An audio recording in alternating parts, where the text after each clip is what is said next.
Okay guys, just a quick video now on witches.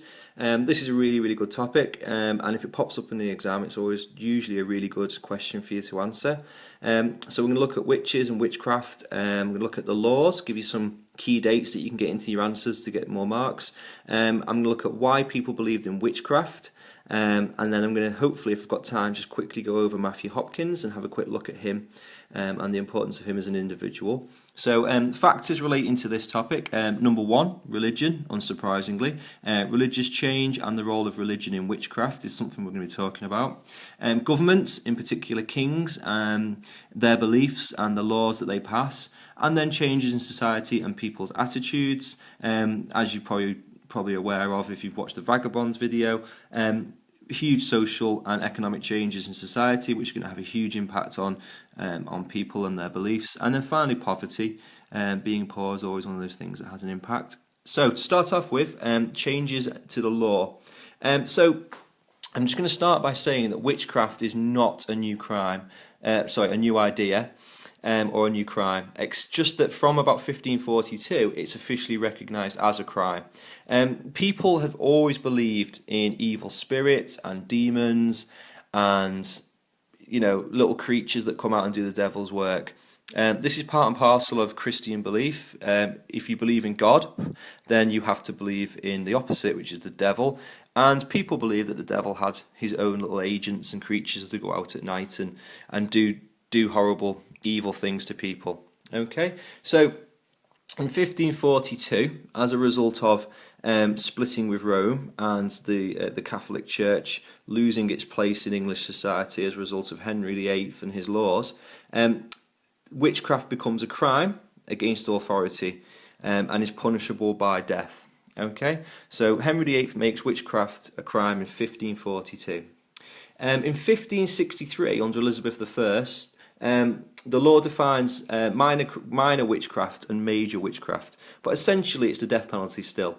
So there's no real changes there. This period, 1542 through to 1604, sees witchcraft being treated as a crime, a criminal offence punishable by death.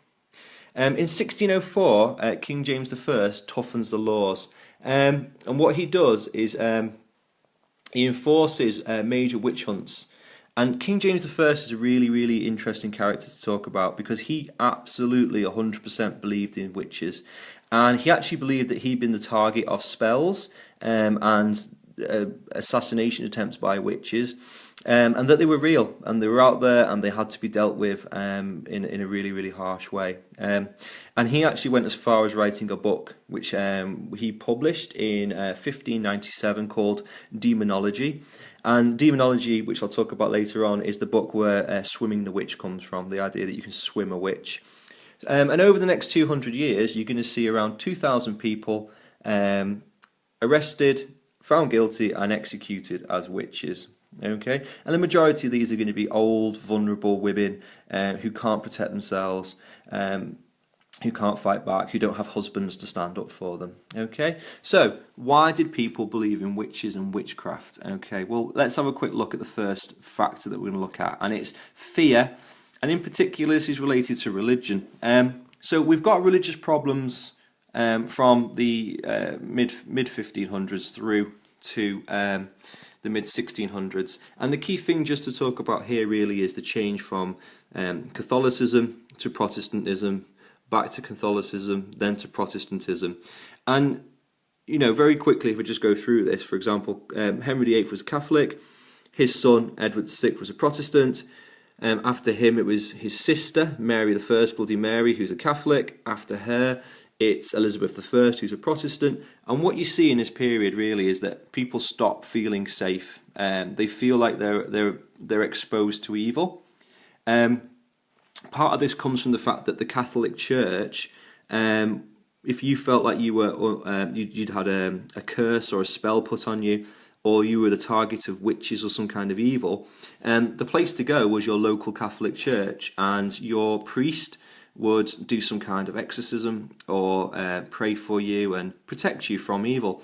With the rise of Protestantism, and obviously, a complete abandonment of the Pope and the Catholic Church, Religion really did become quite DIY. Protestants and extreme Protestants, known as Puritans, believed that actually, your relationship with God was a personal one, and that actually, as a result of this, you had to go out and deal with evil and witchcraft yourself.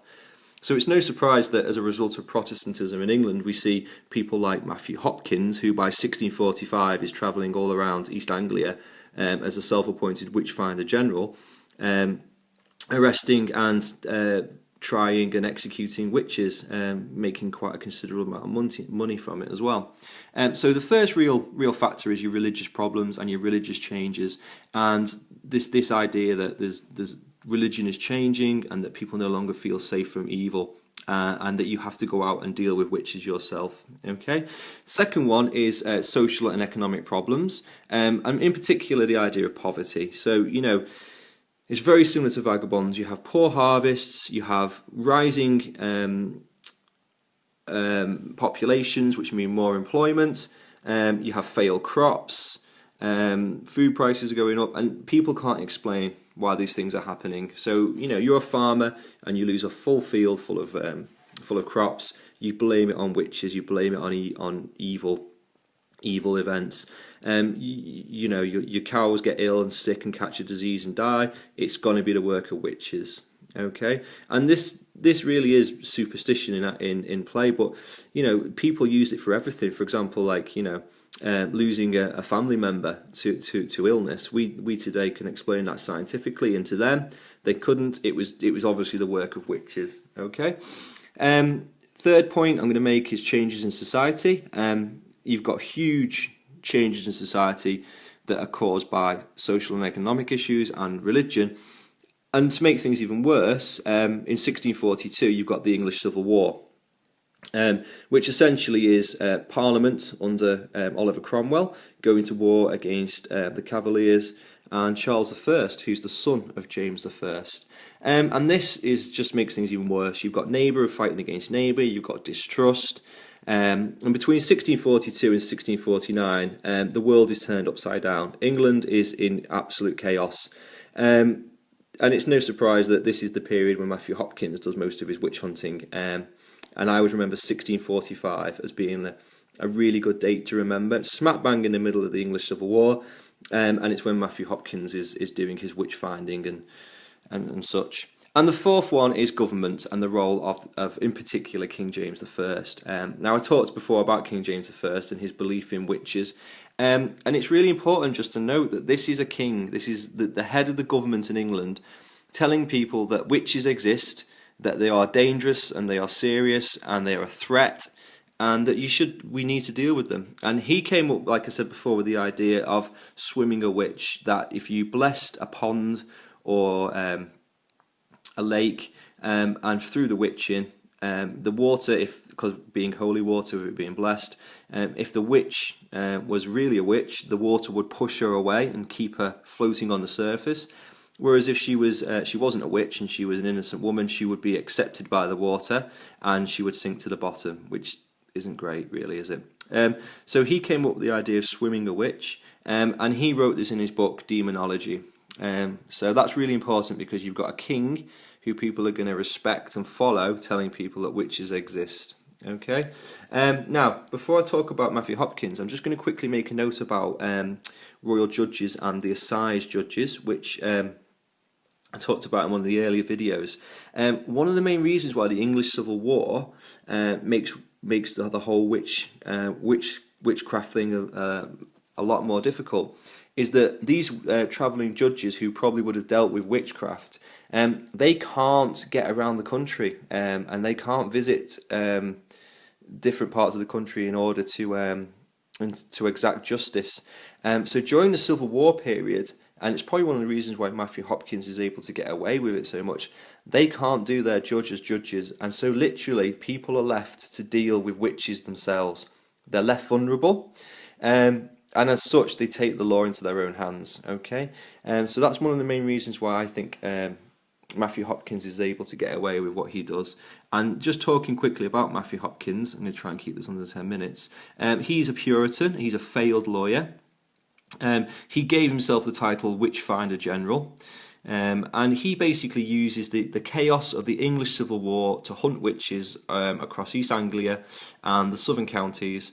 And he makes a lot of money from this. He turns up in a village, identifies what he he deems to be a witch, which would usually be a vulnerable old woman who can't defend herself, and then charges the local authorities a lot of money to deal with this witch. I won't have time in this video to talk about identifying witches and the way they deal with witches, but when you're revising this, make sure you know how to identify a witch. So that's your devil's marks, those kind of things, and how Matthew Hopkins dealt with witches and how he got confessions out of them. So things like walking the witch, sleep deprivation, that kind of thing. It's pretty nasty what he did to people. But there you go. So hopefully that's witches covered for you. And there's enough dates and factors in there to help you with any exam questions.